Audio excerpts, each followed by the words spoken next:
Hello నమస్తే, welcome to Sudarshan stocks. So ఇవాళ market చూసుకుంటే ఫ్లాట్గానే ఓపెన్ అయినవి, సో ఫ్లాట్గానే క్లోజ్ అయినవి. సో బ్యాంక్ నిఫ్టీ సెన్సెక్స్ ఏది చూసుకున్నా కూడా అంత మనకైతే సో వాళ్ళు అంత మంచి మూమెంట్ అయితే ఇవ్వలేదు. సో బ్యాంక్ నిఫ్టీ లాస్లో క్లోజ్ అయింది అండ్ నిఫ్టీ అండ్ సెన్సెక్స్ కాస్త మనకు సో ఫ్లాట్గా అయితే ఓపెన్ అయినాయి. ఒకసారి అయితే మార్కెట్ అయితే చూసుకుందాము. సో ఇవాళ సెన్సెక్స్ చూసుకుంటే 72 పాయింట్స్ గెయిన్ అయిపోయి close at 80,290. So bank Nifty చూసుకుంటే మైనస్ 41 పాయింట్స్ లాస్ అయిపోయి 55,391 దగ్గర అయితే క్లోజ్ అయిపోయింది. సో నిఫ్టీ చూసుకుంటే 7 పాయింట్స్ గెయిన్ అయిపోయి 24,335 దగ్గర అయితే మనకు నిఫ్టీ సో క్లోజ్ అయింది. సో టాప్ గెయినర్ చూసుకుంటే సో టాప్ లూజర్ కానీ టాప్ గెయినర్ కానీ పక్క నోట్ చేసుకోండి, ఓకేనా. సో ఫారెస్ట్ డిఫెన్స్ అని మనకు ఒక మంచి స్టాక్ అండి ఇవాళ. సో ఒక 200+ పాయింట్స్ అయితే మంచి గ్రోత్ ఇచ్చింది, చూసుకోండి ఒకసారి దీన్ని. సో టాప్ లూజర్ వచ్చేసి గ్లోబల్ వెక్టర్ అని చెప్పేసి మనకు స్టాక్ అయితే ఇది సో ఇవాళ సో డ్రాప్ అయిపోయింది, ఓకేనా. సో ఈ టాప్ గెయినర్ టాప్ లూజర్ ఎందుకు చెప్తున్నా అంటే గుర్తుపెట్టుకోండి. సో రేపటి కోసం మార్కెట్లో మీకు స్టాక్ సెలెక్షన్ చాలా ఈజీగా అవుతుందని, రైట్. ఈ రోజు మనం ముందుగా మాట్లాడుకోబోయే స్టాక్ NBCC అండి, నేషనల్ బిల్డింగ్ కన్స్ట్రక్షన్ కార్పొరేషన్. ఇది మన ఒక ప్రభుత్వ రంగ సంస్థగా చెప్పుకోవచ్చు. అయితే ఈ రోజు మనకి కథనాల ప్రకారం 29th ఏప్రిల్న NEEPCO నుంచి 130 కోట్లకు గాను ఒక ఆర్డర్ బ్యాగ్స్ ని పొందినట్లు మనకి ఇది వెల్లడించింది. అయితే ఈ ఆర్డర్ మనం చూసుకుంటే 130 కోట్ల ద్వారా ఇది ఒక ప్రాజెక్ట్ ని, అంటే మేఘాలయ షిల్లాంగ్ లో ఉన్నటువంటి ఉస్మానియాలో 21.66 ఎకరాల స్థలాల్లో NBCC టౌన్షిప్ ప్రాజెక్ట్ ద్వారా అభివృద్ధి చేయనట్లు మనకి ఇది తెలియజేస్తుందండి. నెక్స్ట్ మనం మాట్లాడుకోబోయే స్టాకు బజాజ్ ఫైనాన్స్ అండి. మన ఇంట్లో ఏది మనం యూజ్ చేసినా, ఏ గృహోపకరణాలు కొనుక్కున్నా ముందుగా మనం ఫైనాన్స్ తీసుకునేది బజాజ్ ఫైనాన్సే, ఇది మనందరికీ తెలుసు. అయితే ఈ బజాజ్ ఫైనాన్స్ యొక్క యాజమాన్యం ఈ స్టాక్ ఆల్ టైమ్ హైలో నడుస్తుందని మనకి ప్రకటించిందండి. అయితే ఇది క్వార్టర్లీ 4 రిజల్ట్స్ ఈరోజు ఈవినింగ్ మనకి వెల్లడించనుంది. ఈ ఫలితాలతో పాటు బోర్డు సమావేశంలో ఒక special dividend, bonus, stock splits గురించి నిర్ణయాలు తీసుకోబోతున్నట్టు యాజమాన్యం మనకి వెల్లడించింది. సో నెక్స్ట్ మనం మాట్లాడుకోబోయే స్టాక్ అయితే PCBL అండి. PCBL అనేది మనకు కెమికల్ స్టాక్. ఇది 9.69% డిక్లైన్ అవ్వడం అనేది మనం జాగ్రత్తగా గమనించాల్సిన విషయం. క్వార్టర్లీ 4 రిజల్ట్స్ ప్రకారం PCBL అంటే కార్బన్ బ్లాక్ మ్యానుఫ్యాక్చర్స్ అనేది ఈ సంస్థ 9.69% అంటే ఇంచుమించుగా దీని నికర ఆదాయం 100 కోట్లు క్షీణించినట్లుగా మనకి సంస్థ వెల్లడించిందండి. అయితే ఇది గత ఏడాదితో పోల్చుకుంటే లాస్ట్ ఇయర్ ఇది 110 కోట్లు కాగా ఈ సంవత్సరం నికర ఆదాయం 100 కోట్లకు క్షీణించడం అనేది గమనార్హం. సో రేపటి మార్కెట్స్ ఒకసారి మనం చెక్ చేసుకుంటే కనుక సో మనం ప్రీవియస్ అనుకున్న సో ఒకసారి అయితే చూపిస్తాను. మనం మెయిన్ రెసిస్టెన్స్ అనుకున్నది 55,890 కదా. సో ఇది మనకు పర్ఫెక్ట్గా పనిచేసింది కాబట్టి చూపిద్దామని చెప్పేసి మళ్ళీ రిటర్న్ చేశాను. సో తీసేస్తాను ఒకసారి అన్ని. సో రైట్, సో మనకు మార్కెట్ చూసుకుంటే కనుక సో ఏదైతే 55,950 మనకు సూపర్ రెసిస్టెన్స్గా పనిచేసింది. సో మనకు మార్నింగ్ ఓపెన్ అవ్వగానే ఈ పొజిషన్ మనకు మంచిగా ఇది ఒకవేళ క్లోజ్ అయితే కనుక దీనిపైన మార్కెట్ బూమ్ అవుద్ది అనుకున్నా కానీ సో క్లోజ్ అవ్వకపోవడం, మళ్ళీ మార్కెట్ డ్రాప్ అవ్వడం, మొత్తం వాయిల్డ్లోనే క్లోజ్ అవ్వడం. సో మార్కెట్ అయితే మనకు కనబడుతుంది ఇక్కడ. రేపటి మార్కెట్ ఒకవేళ మనకు ప్లాన్ చేసుకుంటే సో మనకి ఇక్కడ కనపడుతున్న క్రూషియల్ లెవెల్ని డ్రాప్ చేసుకోండి. సో ఇక్కడే మనకి ఈ లెవెల్ దగ్గర చాలా అయితే మార్కెట్ మనకు అక్కడే కన్సల్టేషన్ అయిపోయింది. సో రేపు కనుక రేపు కనుక 55,260 కనుక బ్రేక్ అయితే మనకు మార్కెట్లో సో నెక్స్ట్ టార్గెట్ వచ్చేసి మనకు సో 54,900 అయితే ఉండే ఛాన్స్ ఉంది. ఒకవేళ కనుక 54,900 ఇంకా బ్రేక్ అయితే సో మనకైతే ప్రీవియస్గా ఏదైతే మనకుందో సో 54,487 అయితే మనకు సో సెకండ్ టార్గెట్గా ఉండే ఛాన్స్ ఉందండి, సపోర్ట్గా అన్నమాట, ఓకేనా. ఒకవేళ కనుక మనకు ఈ మార్కెట్ 55,400 మనకు బ్రేక్ అయితే కనుక సో ఇవాళ ఏదైతే క్రూషియల్ లెవెల్ ఉందో రైట్ 55,950కి వరకు మళ్ళీ మార్కెట్స్ అయితే రీచ్ అయ్యే అవకాశం ఉంది, ఓకేనా. ఇది బ్యాంక్ నిఫ్టీలో రేపటికి మనకి అనాలిసిస్. ఒకసారి 200 EMA కూడా మనం యాడ్ చేసుకొని చూసుకోవాలి. కాస్త మార్కెట్ మంచిగా లేదనిపిస్తే అవాయిడ్ చేసి స్టాక్ సైడ్ వెళ్ళండి, రైట్. రేపటి మార్కెట్లో నెక్స్ట్ నిఫ్టీ చూసుకుంటే సో నిఫ్టీ అయితే మనం ఏవైతే లెవెల్స్ డ్రా చేసుకున్నామో సో అవే లెవెల్స్ మళ్ళీ కంటిన్యూ చేయండి. ఇక్కడ వేరే చేంజ్ చేయాల్సిన అవసరం ఏం లేదు. 24,350 మనం ఏదైతే మనం క్రూషియల్ లెవెల్ అనుకున్నామో సో దానికే మార్కెట్ రెస్పెక్ట్ ఇచ్చి అక్కడే క్లోజ్ అయిపోయింది. ఒకవేళ కనుక రేపు మార్కెట్స్ 24,300 కనుక బ్రేక్ అయితే మనకు నెక్స్ట్ టార్గెట్ వచ్చేసి 24,150. ఇది నెక్స్ట్ మనం ప్రీవియస్గా మనం డ్రా చేసుకున్న ఏవైతే ఉన్నాయో అవే ఆల్మోస్ట్, ఓకేనా. ఒకవేళ కనుక 24,350 కనుక బ్రేక్ అయితే 24,500 ఫస్ట్ టార్గెట్గా ఉంది.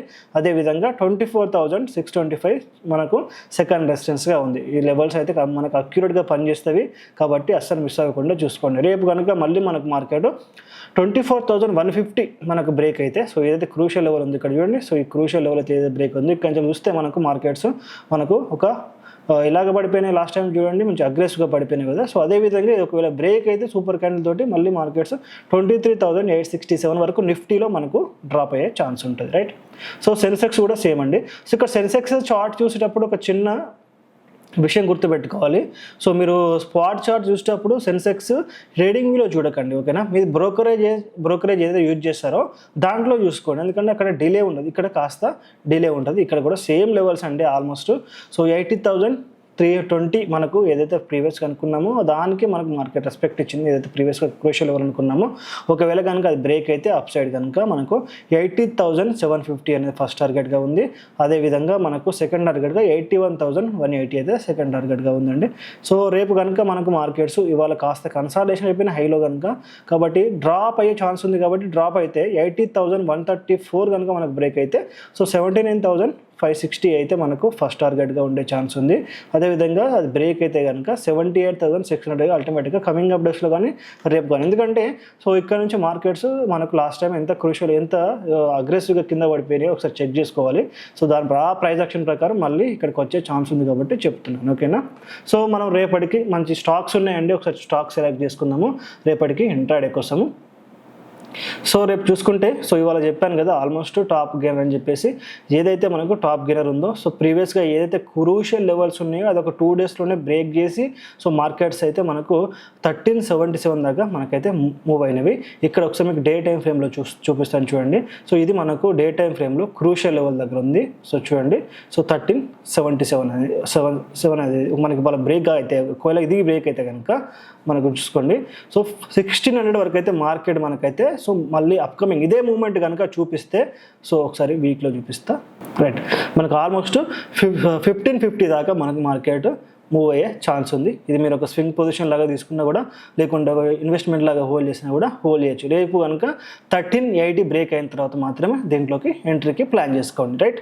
సో రేపు మళ్ళీ చూసుకుంటే మనకు ఇండియా మార్ట్ అయితే స్టాక్ మంచిగా మూవ్ అయింది. ఒక్క నిమిషము. సో ఇండియన్ మార్ట్ అయితే, సో మనకు ఏవైతే క్రూషియల్ లెవెల్స్ ఉన్నాయో ప్రీవియస్గా, సో అవన్నీ బ్రేక్ చేస్తూ ఇవాళ మంచి పొజిషన్ ఇచ్చింది. ఆల్మోస్ట్ మనకు రేంజ్ బ్రేక్ అయిన తర్వాత 2275 దగ్గర బ్రేక్ అయిన తర్వాత, సో మార్కెట్లో అయితే ఆల్మోస్ట్ 100 పాయింట్స్ మూవ్మెంట్ వచ్చింది. ఈ మూవ్మెంట్ ఎందుకు ఇస్తుంది, ఈ మూవ్మెంట్ క్యాచెస్ మనం ఎందుకు చేసుకోవాలంటే కంపల్సరీ, సో మూవ్మెంట్ ఉన్న స్టాక్స్లోనే మంచి ప్రాఫిట్స్ వచ్చే ఛాన్స్ ఉంటుంది కాబట్టి చూసుకోవాలి. రేపు కనుక 2371 బ్రేక్ అయితే కనుక మనకు 2450 వరకు అయితే మనకు టార్గెట్ దీంట్లో ఉంది. ఒకవేళ బ్రేక్ అయితే కనుక మళ్ళీ ప్రీవియస్గా ఏదైతే లెవెల్ ఉందో, సో ఈ లెవెల్కి అయితే మళ్ళీ మార్కెట్స్ డ్రాప్ అయ్యే ఛాన్స్ ఉంది. కాబట్టి ఇండియన్ మార్ట్ కాస్త కొన్ని రోజుల నుంచి ఇది అగ్రెసివ్గానే మూవ్ అవుతుంది కాబట్టి జాగ్రత్తగా చూసుకోండి. అండ్ ఇంకా ఇంపార్టెంట్ వచ్చేసి ఇవాళ సో ట్రెండ్ స్టాక్ అండి. సో 50 మినిట్స్ టైం ఫ్రేమ్లో చెక్ చేయండి. ఆల్మోస్ట్ ఇది చూపిస్తా చూడండి. సో 300+ పాయింట్స్ అయితే ఒక సింగిల్ క్యాండిల్లో అయితే మనకైతే సో ఇచ్చింది. సో నేను గ్రూప్లో కూడా పెట్టడం జరిగింది, ఒక క్యాండిల్ మంచి స్టాక్ అయితే మూవ్ అవుతుందని చెప్పేసి. సో రేపు ఇది మనకు ఇంట్రాడేకు చక్కగా పనిచేసే అవకాశం ఉంటుంది. ఇవాళ మేము పొద్దున కూడా దీంట్లో 10 పాయింట్స్ ఏమో బుక్ చేసుకున్నాం అంతే. సో టార్గెట్ రీచ్ కాలేదు, డౌన్ సైడ్ అయిపోయింది, 10 పాయింట్స్ బుక్ చేసుకున్నాము. బట్ రేపటికి మాత్రం మనకు మంచి పొజిషన్ ఉండే ఛాన్స్ ఉంది. రేపు కనుక ఈ లెవెల్ మనకి ఏదైతే 5500 ఉందో అది బ్రేక్ అయితే కనుక ఫస్ట్ టార్గెట్ వచ్చేసి 5600 అండ్ సెకండ్ టార్గెట్ వచ్చేసి సో 5790 అయితే ఉండే ఛాన్స్ అయితే ఉంది. ట్రెండ్ రేపు మర్చిపోకండి, మార్నింగ్ ఓపెన్ అవ్వగానే ఖచ్చితంగా ట్రెండ్ని అయితే అబ్జర్వ్ చేయండి, రైట్. సో ఇవాళ నా ప్రాఫిట్ చూసుకుంటే 12,000 అండి ఇవాళ ప్రాఫిట్ వచ్చింది. సో గోల్డ్ తీసుకున్నాను, సో మంచి ఒక చిన్న టార్గెట్ పెట్టి తీసుకున్నాను. సో 25 పాయింట్స్కి సో మంచి 7,500 నియర్ ప్రాఫిట్ వచ్చింది. సో ఎక్కువ ట్రేడ్స్ అయితే చేయలేదు. సో డైలీ ట్రేడ్స్ చేస్తున్నారు కానీ అవి మీకు చూపించట్లేదు. చాలామంది అడుగుతున్నారు కదా చూపించమని, దాని గురించి. సో ఎవ్రీడే నేను చేసిన ట్రేడ్స్ సో మీకైతే చూపిస్తూ ఉంటాను, ఓకేనా.